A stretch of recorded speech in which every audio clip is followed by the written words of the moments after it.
Buenas tardes nuevamente. Estamos aquí para discutir los temas que competen de la clase del curso de Lógica 3022 de la Universidad de Puerto Rico, recinto de Humacao, las secciones 2, 4 y 5. Yo soy el profesor Jorge Luis Rojas Plaza y estaremos hablando en el día de hoy de la ética hedonista y de Epicuro. Comencemos pues diciendo que el hedonismo, ¿verdad?, viene de la palabra en griego hedone, que significa placer. Así que esta ética se basa en el placer, es decir, el placer como máximo bien o el bien más elevado, ¿no? Pero no es cualquier tipo de placer. Es el placer, esa búsqueda del placer o la satisfacción que pueda asociarse con el bien. ¿Okay? Así que cuando hablamos de la ética hedonista, estamos hablando de la ética que busca como bien supremo el placer. Y su representante, Epicuro. Epicuro fundó el jardín, otra de las escuelas filosóficas de gran importancia que existían en Atenas. Al igual que Demócrito, que ya lo estudiamos, es materialista, atomista, ¿verdad? O sea que sigue a Demócrito en cuanto a esa visión filosófica. Pero la visión ética lo lleva a crear, o su visión ética lo lleva a crear un espacio para la libertad dentro del determinismo que se pronuncia del atomismo. Recordemos que para Demócrito no existe una finalidad, sino que es el azar quien todo lo permea. Y esto es importante porque eventualmente vamos a ver cómo Epicuro se fundamenta en el materialismo para probar ciertos planteamientos que éste hace. ¿Ok? Ahora bien, Epicuro plantea que el choque que se da entre los átomos genera un desvío.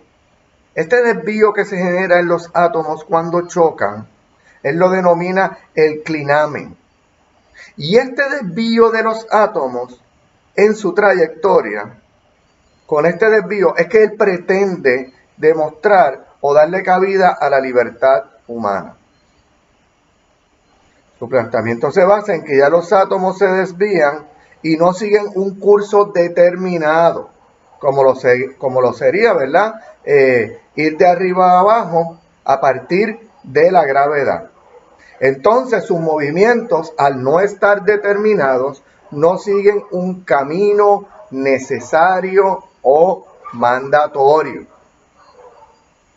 Epicuro basa su ética en el placer, ¿verdad? En el hedoné. Pero no en el placer sensorial, como lo predicaba Aristipo, quien fue severamente criticado eventualmente por Aristóteles. Bien, para Aristipo, el bien es la felicidad. Y la felicidad se basa en el placer material o sensorial, es decir, en el que nos provocan los sentidos. A lo que Aristóteles le va a replicar que lo que hace es colocar la felicidad en un plano sensorial o en un plano que caracteriza meramente a los animales o a las plantas, pero no necesariamente al ser humano. El placer para Aristóteles es algo que se deriva de las buenas acciones y no es bueno en sí mismo. Es decir, si este se deriva de las malas acciones, entonces es malo. Así que el placer es algo que puede ser bueno o puede ser malo. De modo que el placer no puede ser el criterio a considerar cuando queremos aspirar al bien. porque este nos puede llevar por el camino de la bondad o por el camino de la maldad. Sin embargo, no es de este placer del que Epicuro nos habla. Este considera el placer como la tranquilidad o paz del alma, serenidad o ataraxia, es decir, vivir sin tormentos o preocupaciones. Por lo que esto representa un estado anímico y psicológico y no una complacencia corporal, ¿verdad? Aquí nos está hablando más bien de cómo nos sentimos anímica y mentalmente, psicológicamente. No se refiere al placer que generamos a través de los sentidos. Nos habla además de cómo debemos sentirnos con nosotros mismos en nuestro yo interior. Así pues, hacemos el bien cuando nuestras acciones nos brindan serenidad o el ánimo de tranquilidad en nuestro ser. Es un estado anímico que todos en algún momento sentimos al obrar correctamente, ¿no? A modo de ejemplo, aquellos estudiantes que entregaron su examen dentro del término concedido para realizarlo, le quedan unas cuantas horas todavía, sentirán por un lado un grado de tranquilidad por haber sido responsables con su obligación como estudiantes. Y sentirán más tranquilidad, me imagino yo, si la calificación que reciben es una sobresaliente. Por el contrario, no estarán muy tranquilos consigo mismos aquellos que ni tan siquiera lo respondieron en el tiempo que se les ha concedido, que como ustedes saben fue más que suficiente. ¿Ok? Así pues, plantea además que la moderación debe ser el eje del placer corporal, puesto que el exceso de este, es decir, del placer corporal, lo que produce es dolor y por lo tanto no se debe practicar desmedidamente, toda vez que el resultado buscado sería lo contrario de lo que se aspiraba a conseguir. Ahora bien, su mayor aportación radica en su teoría que establece los obstáculos a la felicidad, aquellos que nos impiden alcanzarla plenamente. Y estos son tres. Número 1, el temor a la muerte. Número 2, el temor al destino. Y número 3, el temor a los dioses. Recuerden que en esta época, en Grecia, ¿verdad?, era una sociedad politeísta, como ya vimos, y como estudiamos dentro de su mitología, ¿verdad?, había o existían una serie de deidades que vivían en el Monte Olimpo. Vamos a analizarlas una a una y comencemos por el temor a la muerte. De este se expresa diciendo lo siguiente, y estoy citando a Epicuro: mientras estamos vivos, la muerte no ha llegado, y cuando la muerte llega, ya no estamos vivos. ¿Qué nos quiere decir con esto?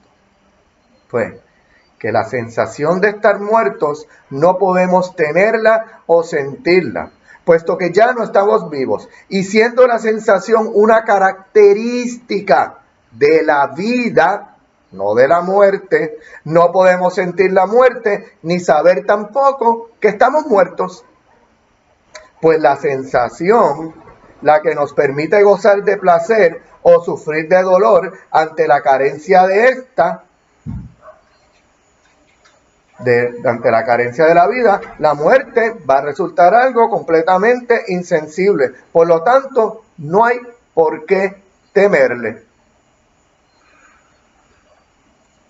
Si no sentimos ni nos vamos a enterar cuando estemos muertos, pues no tenemos que pasar perdiendo el resto de nuestra vida el tiempo temiéndole a la muerte, sino que debemos vivir la vida con la mayor intensidad posible y no desviarnos y perder el tiempo preocupándonos por la muerte, lo que va a representar un obstáculo para alcanzar la plenitud de nuestra vida.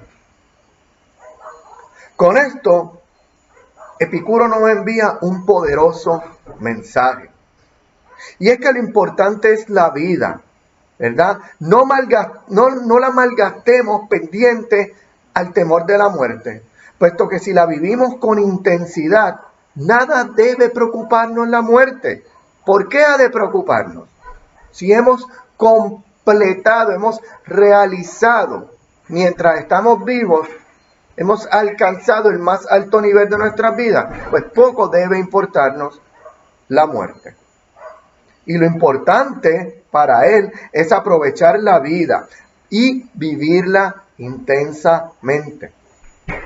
Como dicen por ahí, me puedo morir tranquilo porque puedo decir que he vivido.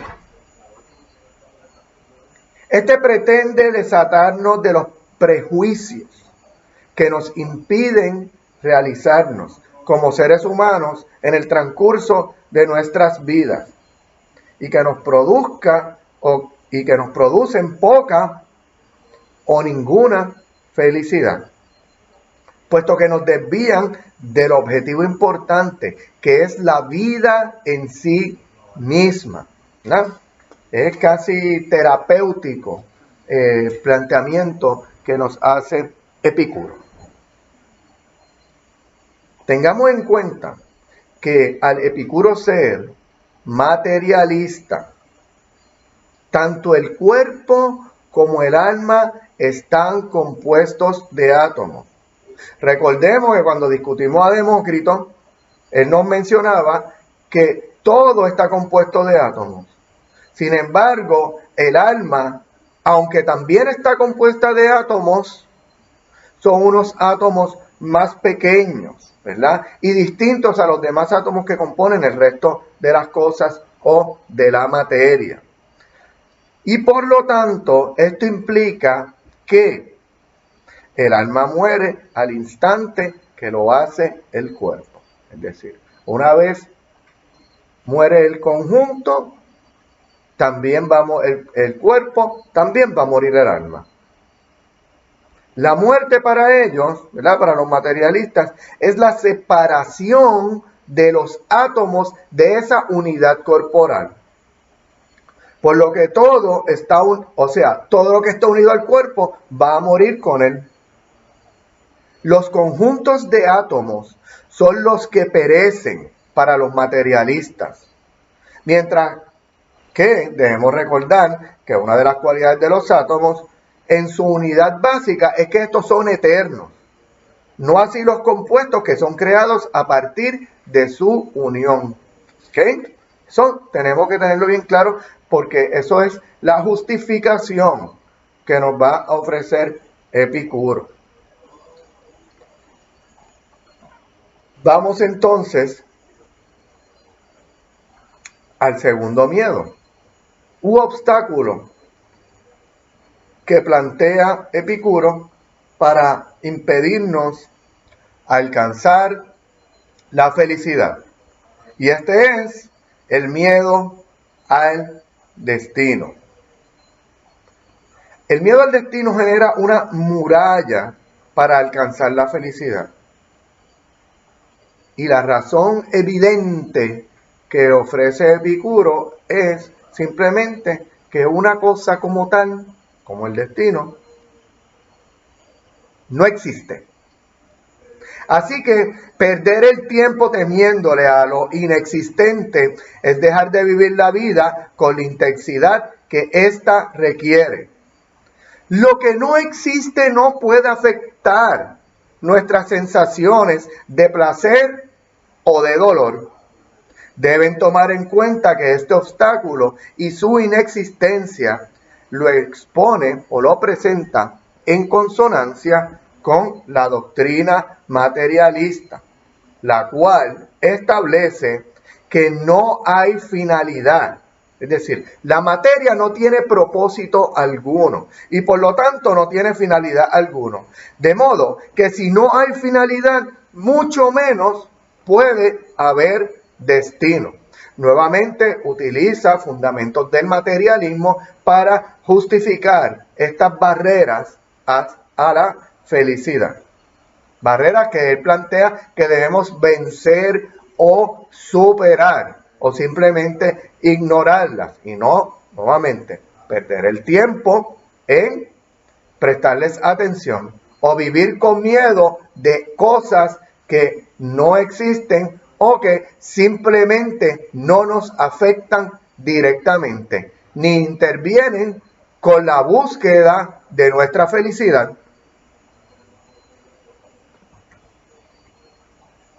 Así pues, este planteamiento que él hace genera un choque en su época. Recordemos que en la sociedad en que vivía, la mayoría creía en el destino y creían en los dioses. Así lo manifestaban en su tragedia griega, por ejemplo en Edipo, ¿verdad? Y ni los dioses eran capaces de evadir o de escapar al destino. Es decir, el destino no solo le aplicaba a los seres humanos, sino que los dioses también eran víctimas de este. Sin embargo, este plantea que eso no existe. Pues obviamente eso va a crear un choque, ¿verdad?, entre el pensamiento ordinario de las personas de la época con este planteamiento que él trae, al negar la existencia de este. Es decir, en aquel momento donde la mayoría en mayor o en menor grado creía en el destino, Epicuro les dice, mire, están derrochando su tiempo, están perdiendo valioso tiempo para alcanzar la felicidad en su vida, por temerle al destino, que meramente pensar en él es un desperdicio de tiempo porque no existe. Como no existe, no debemos preocuparnos por él. Con esto, logra sanar los miedos basados en las creencias que sus ancestros promulgaban. El tercer y último miedo sujeto a vencer es el miedo a los dioses. Es interesante que este miedo de algún modo lo deja en suspenso. Es decir, deja abierta la posibilidad de la existencia de los dioses, sugiriendo que, y cito, Epicuro, los dioses, si acaso existen, dejando abierta la posibilidad, no se meten con nosotros. Aún sí, o aun cuando los dioses existieran y estuviesen caminando entre nosotros o vivieran en el Olimpo, la felicidad de cada uno no depende de ellos, sino de cada uno de nosotros como persona, como individuo. Por lo que su existencia no impediría de modo alguno, o no nos impediría en modo alguno alcanzar nuestra felicidad. Pues está única y exclusivamente en nuestras manos, no en la de los dioses ni en la del destino. La felicidad radica en nosotros, en lo que deseamos hacer con nuestras vidas. Y perder el tiempo temiéndole a la muerte, al destino y a los dioses, lo que nos lleva es a generar unas murallas, ¿verdad?, que nos impiden continuar por el camino de la felicidad. Es decir, nosotros somos quienes labramos y forjamos nuestra felicidad. Y esto no depende de ninguna otra cosa. Por otro lado, cuando dejamos de vivir la vida a plenitud por pensar en el castigo que nos puedan otorgar los dioses, creamos nuevamente un obstáculo que nos impide. Y si lo superáramos en el mejor de los casos, esto aún así nos retrasa el camino que nos conduce a la felicidad. Es decir, vivir la vida con temor al castigo de los dioses, evitar llevar la vida como nos dicta nuestro deseo, ¿verdad? En el deseo, en el sentido que ya discutimos de la búsqueda del bien, no en el deseo corporal o carnal o meramente sensorial, ¿verdad? Pues cuando nos distraemos pendientes a estos tres temores, simplemente, si es que logramos superarlos, nos retrasan en nuestro camino a la felicidad. Y si no los logramos superar, pues entonces jamás podremos tener una vida plena. Este video es un poco más corto que los demás, pero es que este video, como ya ustedes saben y han visto en el Google Classroom, viene acompañado también, aparte del PowerPoint y de la lectura mandatoria del libro, también tiene una lectura adicional de Epicuro, y ya con esto pues complementamos el tiempo que se exige para la clase. Así que tenemos el video, tenemos la lectura, tenemos el PowerPoint y más tenemos la lectura mandatoria, que en este caso sería, si mal no me equivoco, el capítulo 20 de nuestro libro de texto, que como ya saben, El asombro del pensar, de Carlos Rojas Osorio. Así que hasta aquí la lección de hoy. La próxima lección, vayan leyendo y adelantando, capítulo 21, vamos entonces a entrar a discutir el pensamiento de los estoicos. Que tengan buen día.